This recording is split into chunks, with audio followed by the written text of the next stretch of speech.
Actually, Susan Sarandon is absolutely right. And if Trump can tear up a few trade agreements while he's inciting some riots, that's a positive. I haven't worn a shirt with a slogan in 20 years, but I'd be tempted to wear one that says this. If you think that it's pragmatic to shore up the status quo right now, you're not in touch with the status quo. And for what it's worth, I think he's actually more pro-choice than her too. Now I'll point out that that was stated before Trump made his most recent remarks. But I don't think that Trump's most recent remarks change my perspective. I do think that Trump is entirely pro-choice. I think he's rapidly pro-choice. And I don't think he's going to do anything on abortion. Conversely, I think that Clinton is not really very pro-choice. I think that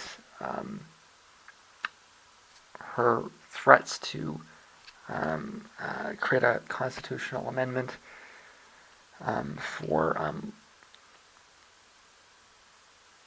I think that she's very much into women's health and everything, but it's a paternalistic approach, right?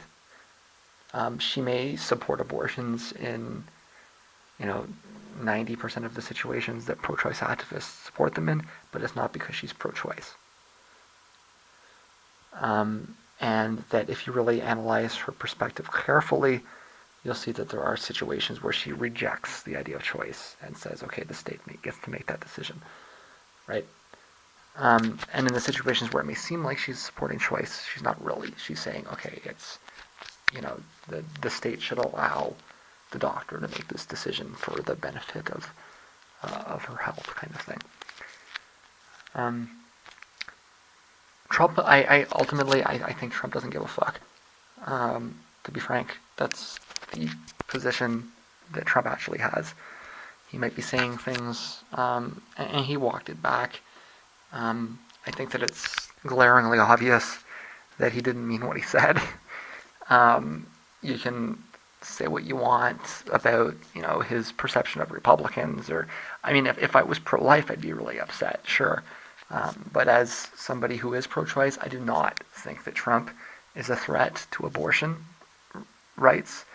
And the irony is that I think that what he said just demonstrates that he's not really a serious threat. Okay? And because of that, I think it might help him with the majority of Republican voters who are not particularly pro-life. Okay? The pro-life segment of the Republican base is very loud. Okay, it's very powerful, especially in the Midwest, but it's a minority. Okay, especially in the states that are left. Do you think that your average New York Republican cares about abortion? They don't. Okay, and from their perspective, a candidate that they believe is not actually pro-life at all, that's a benefit, and that will win him votes. Okay, that's the reason why somebody like Ted Cruz can't win in these states, is because he is so conservative on those sorts of issues, the social issues, the gay marriage and the abortion and those kinds of things. Okay, Republican voters in moderate states would love it if the Republican Party just dropped all that bullshit and just focused on budget issues. Okay, your average Republican in New York is just about the budget. They don't want debt. That's what they care about. Okay, they're like conservatives in Canada. Okay, they don't want to stop gay people from getting married. They don't want to stop women from having abortions. They don't want to stop trans people from using the bathroom. Okay, they don't give a fuck about any of that stuff. They just want to have lower taxes, and they want to get rid of budget deficits, right? And then they might want to have, a couple of cops to protect their kids when they go to school, right? So, that's the irony of it, okay?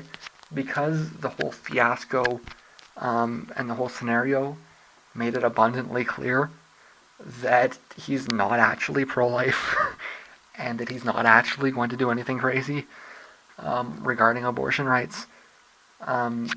That will actually help him amongst moderate Republicans. And I think that goes back to what I was saying about how the media's attempts to frame issues like this are just going to backfire. Okay? So I said that there, it was before. I'm actually holding to that statement. I do think that he is more pro-choice than her. And I think that a closer analysis of the evidence actually upholds that. Okay? And I think that the fiasco actually is a part of upholding that. And I think that, if you understand what just happened with the whole fiasco, I think you should emphatically agree with me. But continuing on, the discussion moved to the whole burning your bus thing. And I just want to point this out, okay? Guys, the burning your bus crowd is aware that Trump is going to be a disaster. The point is that you vote for him because he's going to be a disaster. Because people are fed up and want the country to burn down and the society to start over again. The choice is between somebody who can ably steer the ship and somebody who is going to crash it in 5 minutes. Yes, clearly. But we don't want to steer the ship. Sorry, steer that. It says shear. It's steer. I mean steer. We want to crash it. So you can realize that's the position here. So can we realize that's the position here before we debate it further? Right? So people are saying, like, Trump is going to be a disaster. You're crazy. Well, yeah, that's the point, right? And so someone says, so basically if we can't get Captain Sanders who could sail this busted up ship out of the rocky waters and repair it, the only other choice would be to have Captain Trump quickly crash the busted up ship and build a new one. My response to that is, I don't like the way that that's framed though. Let's begin by understanding the metaphor properly. This ship is capitalism, or existing capitalism, or whatever. It's in bad need of repairs, because it's been sailing around for years under a self-regulating regime of repairs. Spectre's estimate is on the brink of sinking. Like FDR before him, we think Bernie can probably just fix the ship's problems. Sorry, not just fix the ship's problems, but also make it a little nicer. So we're still on the ship here, we're still sailing. The aim is sticking with the ship. Still, let's realize that too. Hillary's going to take this beat to shit ship and sail it around in circles for a few years. We can trust her to navigate it, but it may flood in the process too.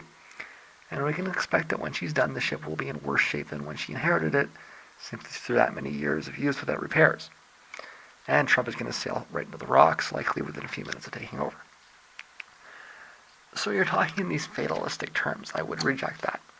There's not any reason why I couldn't be arguing for sailing the ship around in circles for a while and trying to fix it later, other than that I'm sick and fucking tired of sailing around on a sinking ship. So yes, it's reckless. It's really not prudent. It's not moderate. Not middle of the road. It's not at all conservative. Kind of rash, maybe. Revolutionary, perhaps. Risky, a gamble. Yeah, sure. But I never claimed to be a prudent, middle-of-the-road, moderate conservative either. If I was, I'd probably be okay with voting for the status quo. Right? And that's the point, right? You've got all these people that are saying, hey guys, like, isn't it kind of crazy to, it's very risky? Yeah, it is risky. I'm not someone that wants to hedge my bets, and, I'm not a conservative. I don't think like a conservative. And it's going to be dangerous. Some people are going to get hurt. But, that's what happens when you take risks, right? People get hurt in a revolution. It's the nature of it, right? So, yeah. It's dangerous. It's risky. That's the point.